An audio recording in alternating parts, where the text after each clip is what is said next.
दोस्तों, हम लोग के इतिहास के दोहराव सीरीज में आज हम मध्य पाषाण काल में हैं। दोस्तों, इस काल तक आते आते मनुष्य ने एक प्रकृति की कि वह पशु पालन करने लगा। यानी इस युग के मनुष्य ने पशुओं को पालने का तरीका सीख लिया और इसके साथ हमारे देश भारत में आदमगढ़, जो कि मध्य प्रदेश के होशंगाबाद ज़िला में है, और बागोर, जो कि राजस्थान के भीलवाड़ा ज़िला में है, मिलते हैं। यानी कि पशुपालन के साथ हमें आदमगढ़ और बागोर में मिलते हैं। दोस्तों, अगर मनुष्य ने पशुपालन किया होगा तो जाहिर सी बात है कि उनकी हड्डियों का भी उसने यूज़ किया होगा किसी न किसी काम में।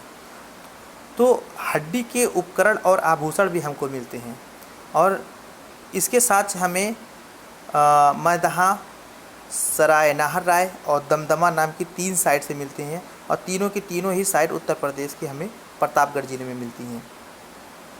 इसके अलावा हमें मध्य पाषाण काल में कुछ मानव शवाधान भी मिलते हैं, यानी कि कुछ कब्रें मिलती हैं, जिसमें है दमदमा में हमें कुल 41 मानव शवाधान मिले, जिसमें 5 तो ऐसी थीं जिसमें 2 लोगों को यानी युग्म शवाधान थी, यानी 2 लोगों को एक साथ दफनाया गया था, और एक ऐसी थी जिसमें 3 लोगों को एक साथ दफनाया गया था।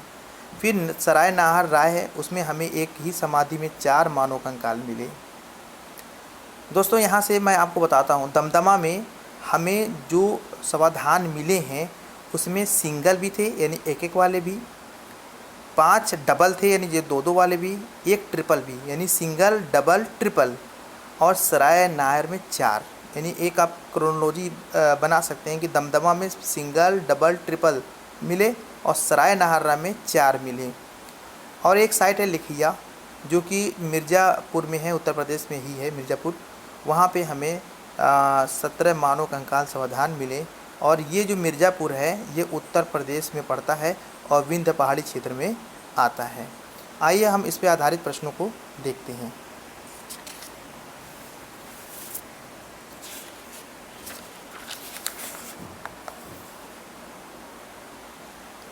पहला प्रश्न है, उत्खनित प्रमाणों के अनुसार पशुपालन का प्रारंभ हुआ था। यानी ये पूछ रहा है कि पशुपालन का प्रारंभ किस काल की घटना है, निचले पूर्व पाषाण काल में, मध्य पूर्व पाषाण काल में, ऊपरी पूर्व पाषाण काल में। तो दोस्तों, ये पूर्व पाषाण काल की विशेषता नहीं है, पशुपालन मध्य पाषाण काल में माना जाता है, इसलिए इसका उत्तर हो गया डी।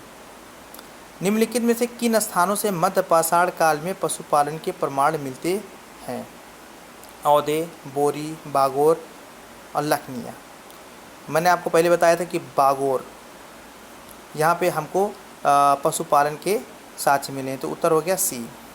फिर अगला प्रश्न है, मध्य पाषाणिक प्रसंग में पशुपालन के प्रमाण जहाँ मिले वह स्थान है लंघनाच, वीरभानपुर, आदमगढ़, चोपनी मांडो। तो 2 साइट थी, एक थी बागोर और एक थी आदमगढ़, तो इसका आंसर है सी, आदमगढ़। फिर अगला प्रश्न है, निम्नलिखित में से किस स्थल से हड्डी के उपकरण प्राप्त हुए? चुपानी मांडो, काकोरिया, मैदहा, सराय नाहर राय। तो दोस्तों, हड्डी के उपकरण हमको मैदहा से भी प्राप्त हुए हैं, सराय नाहर राय से भी प्राप्त हुए हैं, इसलिए इसका दोनों आंसर सही है, सी और डी। अगला क्वेश्चन है, हड्डी से निर्मित आभूषण भारत में मध्य पाषाण काल के संदर्भ में प्राप्त हुए? सराय नाहर, मैदहा, लेखैया, चोपनी मांडो। फिर इसका आंसर वही हो जाएगा, ए और बी, क्योंकि सराय नाहर राय, दमदमा, मैदहा तीनों स्थान से हमको मिले, तो इसमें 2 ऑप्शन में आ गए, इसलिए इसका आंसर ए और बी दोनों हो सकता है। अगला प्रश्न, एक ही कब्र से 3 मानव कंकाल निकले। मैंने आपको एक क्रोनोलॉजी बताई थी, सिंगल, डबल, ट्रिपल, ये तीनों दमदमा से थे, ठीक है, 3 वाला भी आंसर हो जाएगा दमदमा। फिर है, विंध्य क्षेत्र की किस शिलाग्रह से सर्वाधिक मानव कंकाल मिले हैं? तो मैं आपको बताया था उत्तर प्रदेश की मिर्ज़ापुर में एक साइट है लेखैया, जहाँ पे हमें सबसे ज़्यादा मानव कंकाल मिले हैं, इसका आंसर है डी। दोस्तों, अगर मेरी ये वीडियो आप लोग को पसंद आई, आपकी तैयारी में कुछ हेल्प हुआ, तो प्लीज़ मेरे चैनल को सब्सक्राइब कीजिए और मेरी वीडियो को शेयर और लाइक कीजिए। और अगर और चाहते हैं मैं आगे के चैप्टर्स में और अच्छा कर सकूं, तो अगर कुछ बताना चाहते हैं तो कमेंट सेक्शन में ज़रूर बताएं। Thank you.